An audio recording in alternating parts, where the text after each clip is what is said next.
जो है इनके एनकाउंटर हो और जो सख्त से सख्त धाराएं 109 307 का जो प्रारूप है 109 जोड़े। अभी एसपी साहब ने हमें आश्वासन दिया है, ऊपर से उच्च अधिकारियों की सारी भाई बात एसपी साहब से हो रही है, तो इन्होंने मैं अभी ये धारा जुड़वा देता हूँ। लेकिन प्रशासन ने पहले कमजोर धारा जोड़ी, जिसको मध्य प्रदेश का और पलवल का व्यापारी प्रधान जी, आप ने कहा कि धाराएं हल्की जोड़ी हुई है, बड़ी धाराएं जोड़ी जाए, लेकिन जब आरोपी नहीं पकड़े जाएंगे तो धारा ही क्या करेंगे? क्योंकि वो आरोपी शनाख्त तो भी नहीं हो पाई, ना ही वो तो आरोपी तो फरार घूम रहे हैं। अगर आरोपी नहीं पकड़े गए तो 31 तारीख के बाद फिर मीटिंग करेंगे। पहले पलवल को बंद करेंगे, उसके बाद पूरे हरियाणा की मंडियों की बंद की कॉल करेंगे, फिर और जितने व्यापार मंडल है उनसे संपर्क करके पूरा हरियाणा बंद की कॉल करेंगे। अगर जरूरत पड़ी तो राष्ट्रीय अध्यक्ष जो है संदीप बंसल जी से ही बात करेंगे। पूरे हिंदुस्तान का व्यापारी जो है सड़क राख नहीं, हम चिंगारी है, हिंदुस्तान के व्यापारी हैं। अगर व्यापारियों को किसी ने कमजोर समझा और किसी ने छेड़ने की जरूरत समझी तो किसी भी सूरत में बर्दाश्त नहीं करेंगे।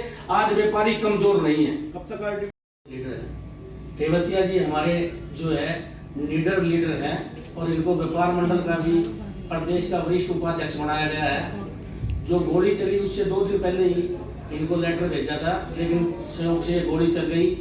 ये बड़ी दुखद घटना हुई और ऐसी घटनाएं पूरे हरियाणा में दिन प्रतिदिन हो रही है। पीछे भी मैं सीएम साहब से मिला था, जब उनके संज्ञान में सारी बात लाई थी और उसके बाद उन्होंने जो है इसके ऊपर एक्शन भी लिया था। जब तक इन बदमाशों का, बदमाश की कोई जाति नहीं, जब तक इनका एनकाउंटर नहीं होगा, इनका चीरा नहीं लगेगा, जब तक प्रदेश में अमन चैन कायम नहीं रहेगा। और अभी हम एसपी साहब से मिले हैं, ऊपर उच्च अधिकारियों से सारी बात की है। अभी बड़े भाई पूछ रहे थे अपने वरिष्ठ पत्रकार जी, भाई क्या निर्णय हुआ? निर्णय ये है, अगर इनके ऊपर 307 यानी कि 109 नहीं लगती तो हम पलवल की पूरी डिस्ट्रिक्ट की मंडियों को पहले बंद करेंगे। उसके बाद काम नहीं बनता तो पूरे हरियाणा के जो है मंडियों को बंद करेंगे। उसके बाद बात नहीं बनती तो पूरे हरियाणा के प्रत्येक ट्रेड का व्यापारी अनिश्चितकालीन हड़ताल पर चला जाएगा और सरकार को मजबूर कर देंगे भाई इन बदमाशों के खिलाफ सख्त से सख्त कार्रवाई हो और इनके ऊपर चीरा लगना चाहिए, इनका एनकाउंटर होना चाहिए। आज प्रत्येक ट्रेड का व्यापारी सरकार से नाराज था, लेकिन जिसके साथ व्यापारी उसका पलड़ा भारी।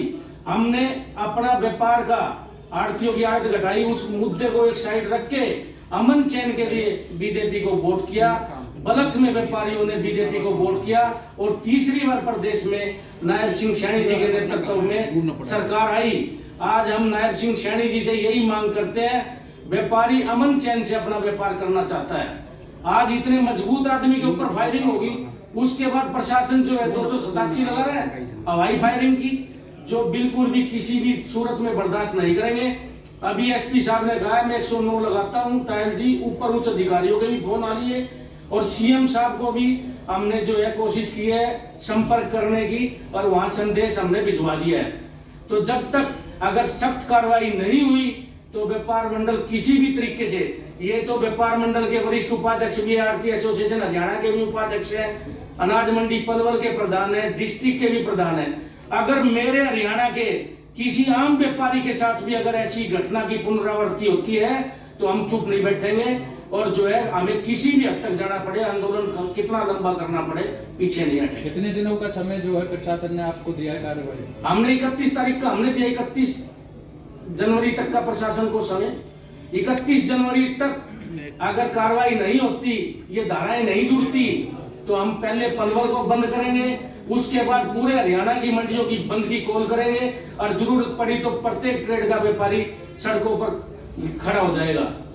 किसी भी सूरत में मतलब जो है ऐसी बातें हम बर्दाश्त नहीं करेंगे। व्यापारियों को सड़क पर आना पड़ रहा है, क्या लगता है कानून व्यवस्था दुरुस्त नहीं है?